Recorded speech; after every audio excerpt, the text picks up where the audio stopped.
The most requested and best event for developing players is finally in Clash of Clans, and today we're going to discuss how to maximize the Unlimited Heroes event this month. Now there are a lot of things to discuss in this brand new event, and we're going to break it down very simply so that all players can benefit from this video. To begin, let's discuss the role of hero upgrades currently in the game. A few months ago, I recommended that players do not upgrade their heroes because of the abundance of hero potions as well as the importance of equipment. A lot has happened since then, but my opinion has not changed. Unless you have max sets of equipment already for all your heroes, I think you should delay hero upgrades. That means for all players for Town Hall 14 and below, you normally shouldn't be upgrading your heroes. The reason we went over this, however, is so that we can explain why this event is as good as it is, and it's not just something that's nice. In essence, being able to use heroes while upgrading them takes away one of the biggest hurdles to upgrading, allowing players to get ores, win wars, and have fun playing with heroes all at the same time. Now here's the thing, you're still giving up opportunity cost when it comes to leveling up buildings and getting to that next town hall level faster. That being said, you'll have to do hero levels at some point, so you might as well do them now while you can still use them when they're upgrading. Therefore, I recommend every single player, whether you're a high level player or you're still developing, to go ahead and upgrade your heroes, simply because we don't know whether an opportunity like this will come again. Now with that out of the way, let's go ahead and talk about how you can attack this event with 100% efficiency. The biggest problems players will have this month, other than not watching this video of course, is that they won't be able to gather the resources fast enough to keep all their heroes down at the same time. At Town Hall 14 and beyond, keeping 4 heroes down constantly is not a task that I would wish upon my worst enemy. It's extremely difficult to do, and it genuinely caused one of my largest burnouts in the game. That being said, there are a few things you can do to help yourself become more efficient and more realistic.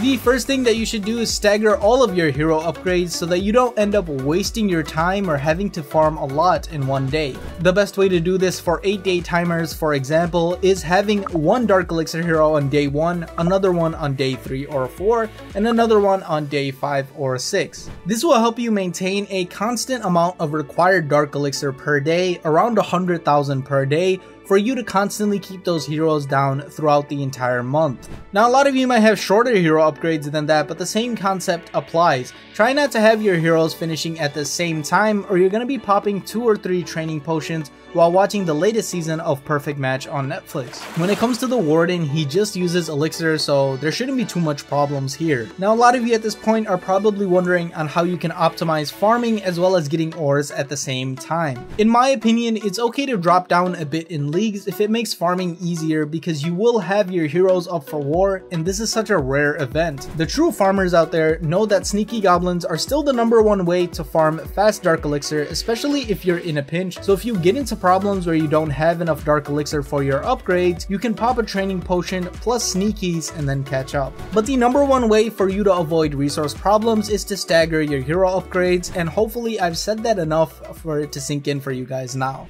Alright, now assuming that you guys are managing your resources properly and have those heroes upgrading efficiently, what else can you do during this month to take advantage of this event? Well, because this event lasts for a certain amount of real life days, anything you do to improve your in-game time will help further. So builder potions are super valuable during this event. 5 builder potions, for example, will get you 45 hours of time, which is close to 2 days of hero upgrade time during this event. Just make sure that all your heroes are upgrading when you do use that builder potion. This is going to be extremely helpful for lower level heroes because you're going to be completing them in a flash during this month and you won't even notice that much. A super pro tip is to use a builder potion at nighttime when there's only 2 or 3 hours left on an upgrade. That way you can start the next upgrade immediately and you don't need to waste time when you would be sleeping. Another thing you could do that is really useful during this time is use the apprentice builder if you have it already. It's not worth getting just for this event, but for those of you that already do have it,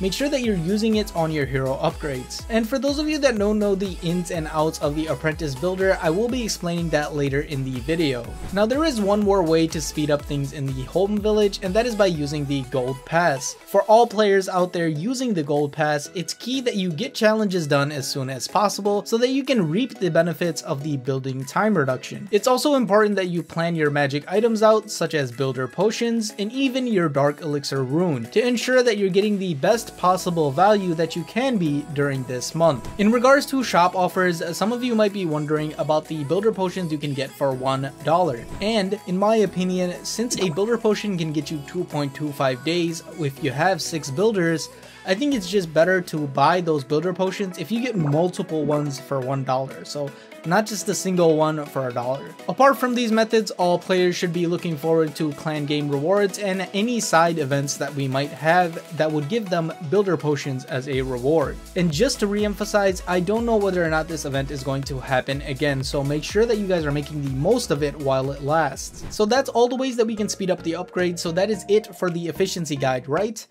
Well, no, there's actually something else that we need to highlight here, and it's the fact that this bonus also applies to the builder base and the heroes that are there. Now, for those of you that are grinding for the 6th builder, this is the best time for you to get some of those crucial upgrades in, as you can still fight with your battle machine and chopper gunner as you upgrade them. It's also super important that you guys utilize the clock tower boost and the clock tower potion if you're going to go for upgrades in the builder base, and the rationale is the same as the builder potion.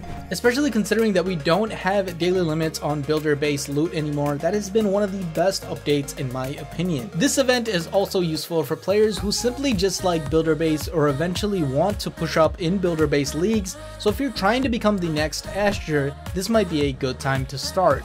Also, complete side note, but I've spoken to Asher about trying to get a builder base upgrade guide out, and if that's something that you guys are interested in, please do let me know. So that is all the ways that you can modify your unlimited heroes event and get the most out of it. Good resource management, clock tower and clock tower potions, gold pass boosts, builder potions, and of course the apprentice builder. Speaking of the apprentice builder, a lot of you might simply be writing it off as a bad deal without knowing the surprisingly decent math behind it. And if that's the case and you really want to know whether or not the apprentice builder is right for you as a player, then you should watch this video right here where I break down the apprentice builder costs and investment costs, as well as when you would get your return on investment.